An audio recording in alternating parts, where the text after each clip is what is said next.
IFM News. IFM News. Lokal. Idol John kami.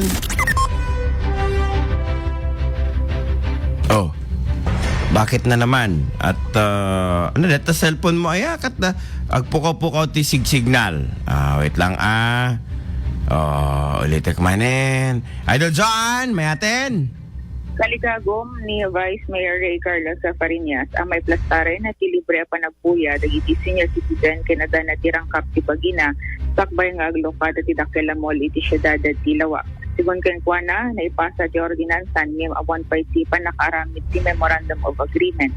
When MOA ken i-follow up nanto tapno maipayalisto iti panakay proseso ti MOA agsipo da dumaran pa laeng ti konseho para iti panakita ti rules and conditions na.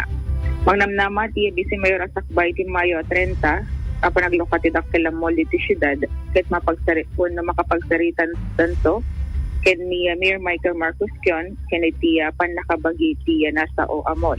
Imuna ti daytoy ket inaprobaran ti konseho iti ordinansa para iti panakailibre apan nagbuhay ti sina digiti senior citizens Canada na tirang kap ti Bagina iti syudad. Kabayatan na dito ngadang ti konseho ket tapno na may kana ti gundaway dagiti nasa ong individual ti pagliwliwaan nga makapagabuhay ti pelikula ken tapno malayayan ti rikna da nga stress.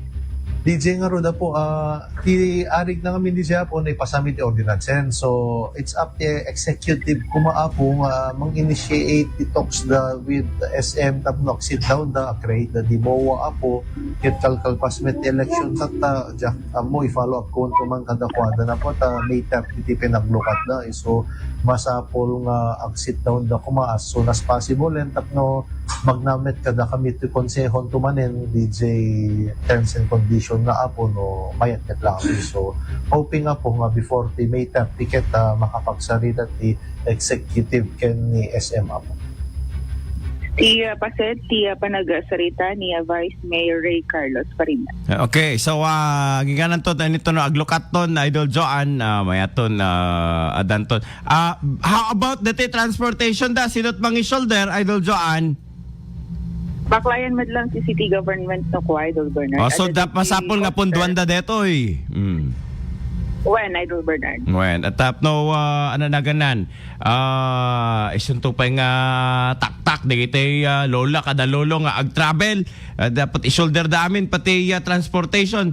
Makan nga rod mapakanda pa kasi dati ararami din iti Pidig Ilocos Norte kasay. Ito nga rin updatean tayo, Idol Bernard, ng awan pa, isang to that, terms and conditions to siguro, nga pasit ka rin, memorandum of agreement. With SM? When? Pakanin danto ita naganan. Hang kumamo nga na nga to at di kidi umululi damanen iti kadag elevator damanen. Dapat kita diti alongside lang sino kadti lower ground floor dita. Kadeta pagkapyan no kaya daw napigsamo di kita kapidta di kita agtagargar di kita lula Idol Joan. Mo nga ro Idol Bernard. Usually di kita pangalan kita damat kiti lower ground. Yun. Okay. Lakarot ikat mo to taribon Idol Joan kanganganin. Okay, go ahead. Damag iti syudad ti Lawag, kadwa iti 99.5 FM Lawag, Idol John Liskin, Katakter.